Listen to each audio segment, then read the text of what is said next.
Check, check. Check one, check two, check, check. Yo, check it. Diddy, Puffy, Sean Combs, whatever you call him, homie's in deep.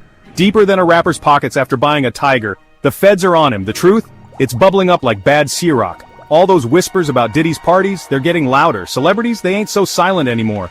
Turns out what happens in the VIP room doesn't always stay there. Especially when the FBI kicks down the door. Diddy's parties were legendary. Exclusivity, off the charts, guest list, a who's who of Hollywood and hip-hop. But lately those parties sound more like a scene from a Scorsese flick. Dark, twisted, and nobody's laughing. The accusations are flying: sex trafficking, drugs, stuff that makes a groupie's backstage pass look like a trip to Disneyland. Diddy's lawyers are sweating. They're saying it's all consensual. Swingers, they claim. Right. And I'm the Queen of England. Celebrities, they love to talk, but when it comes to Diddy's parties, suddenly they got laryngitis. Khloe Kardashian, she was on Watch What Happens Live. Andy asked about the parties. Those were different times. Yeah, Khloe, different like jail time is different from beach time. Then there's Ashton Kutcher. Remember him?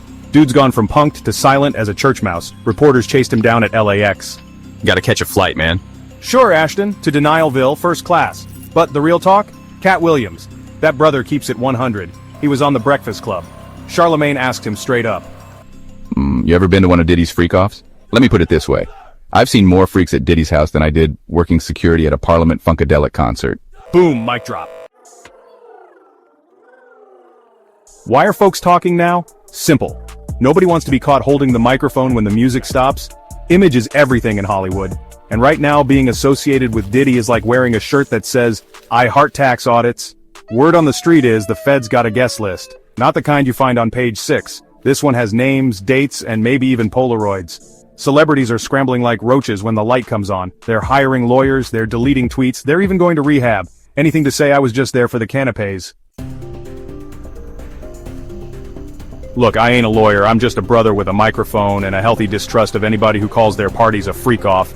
But something tells me this Diddy thing ain't going away. Too many whispers, too much smoke. And where there's smoke, there's usually a bunch of dudes in suits trying to put out a fire with a bucket of sparkling juice. Justice? We'll see. But one thing's for sure. This whole mess is a reminder that fame, fortune, and a closet full of shiny suits don't make you invincible. Sometimes the truth catches up with you, even if you're hiding behind a mountain of Kyrock boxes.